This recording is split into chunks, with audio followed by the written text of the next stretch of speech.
Hello to everyone. This evening we are speaking about Mary Shelley.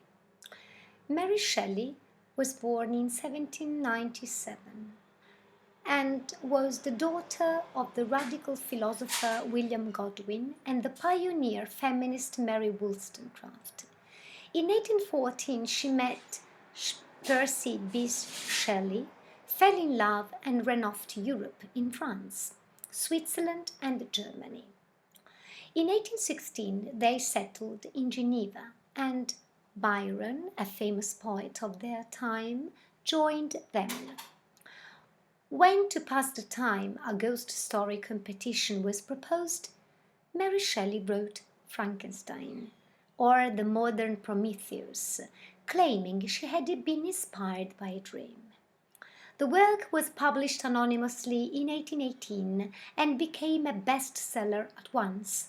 After her husband drowned in 1822, Mary devoted the rest of her life to editing and publicizing his works. She wrote other 5 novels, the best of which is The Last Man, written in 1826, about the destruction of mankind by a plague until one only man survived. So I think it's very actual. Let's pass to treating the plot of her best novel, that is Frankenstein. So, what can we say about Frankenstein? Let's talk about the plot. The book develops through a series of letters from a friend of Frankenstein's to his sister, written in the 18th century epistolary form and in a simple, unsophisticated language. The story may appear confusing and even absurd and improbable at times. Frankenstein is framed as a series of letters written by polar explorer Robert Walton to his sister, Margaret Saville, who is at home in England. He relates to her his adventures, including a story told to him by a young man, Victor Frankenstein, whom his ship has rescued from the polar's ice. As a young university student at Ingolstadt in Bavaria, Frankenstein is determined to find the secret of life. He studies constantly, ignoring his family back in Geneva, Switzerland. He steals body parts from charnel houses and medical laboratories, then uses the power of electricity to create a living being. He immediately knows he has erred. His creature is ghastly. It leaves Frankenstein's quarters, but not his life. Frankenstein next sees the creature back in Geneva, where he has returned following the death of his young brother William. Although a servant girl, Justine, is accused of causing William's death, Frankenstein sees the creature lurking near the place of the murder and knows he is the killer. Frankenstein's anguish is intensified when innocent Justine is executed by the mob for murder. In his agony, Frankenstein leaves home to wander in the mountains. The creature so confronts him and tells him his own story. After leaving Ingolstadt, the creature wandered throughout the countryside. He discovered quickly that it was frightening and repugnant to humans and took to traveling at night and hiding during the day. The creature learned to speak and to read during a long stay in a hovel attached to a poor farm family's hut. During his stay, he performed many kindnesses for the family and felt sympathy for their condition. He befriended the old and blind father. As soon as the other family members returned and saw him, they fled. In anger, the creature set their farm on fire. He made his way to Geneva, saving a small child from drowning along the way.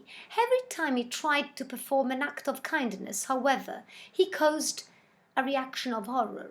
On the mountain top, the creature begs Frankenstein to make him a mate so he need not be lonely.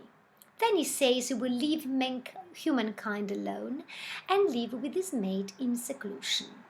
If not, he says, he will be with Frankenstein on his wedding night.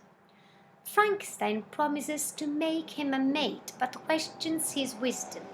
He travels to England with his friend William Clerval, then goes alone to an isolated spot in Scotland to carry out his promise. But he cannot finish his job. He abandons it and prepares to return home. The creature, infuriated by Frankenstein's unwillingness to keep a promise, kills Clerval, then returns to Geneva to kill Frankenstein's bride, his adopted sister, Elizabeth, on their wedding night. The tragedy and the guilt are too much to bear. Frankenstein resolves to pursue the monster until one of them is dead. He travels by dog sled across the snowy expanses of Russia towards the North Pole. He is picked up by Robert Walton's ship during his pursuit and dies on the ship after telling Walton his story. The creature appears and tells Walton of his remorse for his deeds, then sets off into the cold to build his own funeral pyre. So, as for its structure, the novel is epistolary, a popular novel framework in the 19th century that might be unfamiliar to contemporary readers. The story consists of letters from Robert Walton to his sister Margaret Saville. At first, they contain incidents of his own Arctic exploration and reveal him as a man obsessed with a love for the marvelous that lures him from mundane pursuits that would anchor him to humanity. When he encounters Victor Frankenstein, the epistolary framework dissolves and Victor tells his tale in the first person. Growing up in a wealthy Geneva household, Victor Frankenstein passes a happy childhood in the company of Elizabeth and Harry Clerval. At 17, he enters the University of Ingolstadt in Germany, where he is determined to discover the origin of life. He succeeds in animating a piecework human body, but he is horrified and flees from the creature that he has created. 2 years later, after he receives news that his brother William has been murdered, Victor sees the monster and intuitively knows him to be the murderer. Victor remains silent, even though Justine is convicted of the crime and executed by an angered mob. Later, he meets the monster on a mountain and listens to his story. Having found shelter in a hovel attached to a cottage inhabited by a Delancey family, the monster learned to speak. So, the monster explains to Victor that he is malicious only because he is isolated and miserable, and he persuades Victor to make him a mate. But then nothing happens, and the monster feels angry towards his creature. He calls him father, and he asks to Victor Frankenstein, "Father, why you created me? Why?" So the story can be read in two ways. On the one hand, Dr. Frankestein is a scientifically updated version of Faust because he wants to overcome man's limitations and acquire a godlike power over physical matter, taking life into his own hands. On the other hand, the monster created by Frankenstein is a symbol of the romantic concern for the isolation of the individual by society. It is also considered the forerunner of science fiction. And the writing technique sees a story told in the first person by three different non-omniscient narrators in an epistolary form, as an autobiographical account and as a report. Frankenstein is a novel without time. Frankenstein is a masterpiece of modernity. It arises a lot of questions on the limits of science, questions on religion, questions on society, questions on the mob too.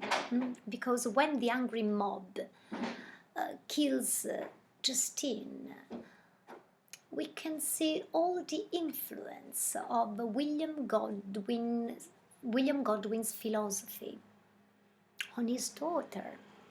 The Enlightenment considered the mob a problem, and the mob itself was a problem because it had no guide, no head. It was just a fury. Instead, Mary, in her novel, Mary explores very important themes which are always modern. And also she explores the relationship between the creator and the creature that he creates. So I think this is a novel that must be read twice in order to reflect upon our times too, upon themes that are